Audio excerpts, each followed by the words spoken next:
Dia, seja muito bem-vindo ao Jornal Gente da Rádio Bandeirantes, nesta sexta-feira, 18 de novembro de 2022, e ontem o dia inteiro voltado para as discussões sobre equilíbrio fiscal, depois da declaração do presidente eleito Lula na COP, em que ele disse mais ou menos o seguinte: vai subir o dólar, vai cair a bolsa, paciência. Foi isso que ele disse na COP, e é claro que isso provocou muita agitação. E queria fazer aqui algumas reflexões, a minha forma de ver essa questão, dividir com o ouvinte da Rádio Bandeirantes e, claro, ouvir todo mundo aqui, os nossos participantes do programa, o ouvinte também, pelo nosso WhatsApp 11 999048756, já que nós estamos às vésperas de uma mudança importante de governo. Basicamente, o principal para mim é o seguinte: o Brasil elegeu um governo do PT, certo? Foi por margem pequena nas urnas, foi uma eleição dividida, foi uma eleição marcada por polêmicas dos dois lados, e no resultado final, o vencedor, na contagem popular dos votos, foi Luiz Inácio Lula da Silva, que já foi presidente do Brasil por 2 vezes. Estou falando óbvio aqui, evidente, mas quando a gente olha para governos do PT anteriores, o Brasil já teve 4, 2 de Lula, 3,5. 2 de Lula e 1,5 de Dilma. Quando nós olhamos para governos anteriores do PT, nós vemos que escolher o PT para a presidência da República tem um significado. E isso traz coisas boas e coisas ruins, como em tudo. E seria assim também com o governo Bolsonaro, caso ele tivesse sido reeleito. A gente tem que parar com essa coisa de bonzinho e mal, e cada um escolhe o seu bonzinho e o seu vilão. Existem coisas boas e ruins nos governos, na forma de gestão do PT. De forma bem aqui básica, o que, na minha opinião, deu certo em gestões do PT? A maior preocupação social e vários projetos que plantaram sementes.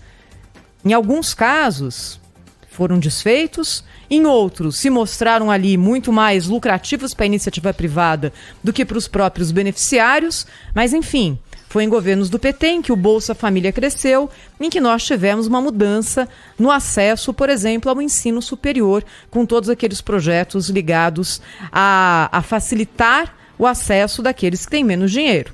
Então, a questão social foi a plataforma do governo Lula. Ela é o que deu errado nos governos do PT.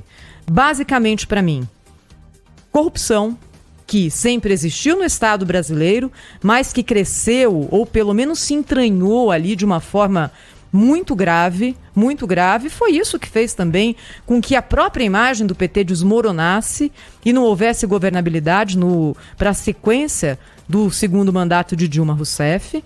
E o que também não deu certo foi, no governo Lula, Dilma não no governo Lula, uma forma ali, digamos, heterodoxa de se lidar com conta pública, de se lidar com dinheiro, de se tentar ali um tudo ou nada como se não houvesse amanhã. Amanhã, o amanhã é nosso, somos nós aqui, cidadãos brasileiros que seguimos morando aqui, com o governo Lula, Dilma, Temer, Bolsonaro, Lula de novo agora. E vida que segue, somos nós, é a nossa vida que está aqui, a vida dos nossos filhos. Eu estou fazendo toda essa introdução para dizer o seguinte: há uma dúvida nesse momento em relação a qual vai ser o comportamento do governo Lula sobre as contas públicas. Vai se gastar mais do que se pode? Vai se aumentar a arrecadação com reforma tributária que aumente a carga para pagar essa conta? Vai se conter gastos? Vai se fazer um raio-x hoje no que existe de gasto no Estado para diminuir aquilo que pode ser cortado?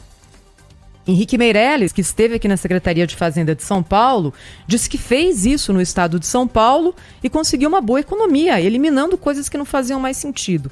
Essa sinalização não está clara por parte do presidente Lula. Geraldo Alckmin, vice-presidente eleito, gestor ali, como coordenador da transição, e aparentemente também tem se comportado ali como uma espécie de gerente do novo governo, disse ontem que sim, Lula terá responsabilidade fiscal, que não há possibilidade de que o governo Lula não tenha esse compromisso e que essa PEC em tramitação é simplesmente uma saída temporária para se manter o pagamento do Auxílio Brasil ou do Bolsa Família, falem como quiserem, a partir de janeiro nos R$600. Qual é a visão que vai predominar dentro do governo? É a de Alckmin ou é a de Lula? Guido Mantega ontem saiu da transição. Diz que estava sofrendo muita oposição, que é melhor sair. Enfim, a visão de Guido Mantega é a visão que mais preocupa, porque é a visão que predominou no governo Dilma e que levou o país a uma grave crise econômica. Nos governos Lula, isso não aconteceu. Se a gente lembrar e olhar para o crescimento do PIB, a mais alta taxa de crescimento do PIB que nós tivemos aqui na história recente foi no governo Lula, 7 e tantos por cento no ano. Quando é que o país cresceu dessa forma? Sim, havia as commodities, a China disparando, mas nós sempre tivemos condições mais favoráveis ou menos para o Brasil do ponto de vista internacional.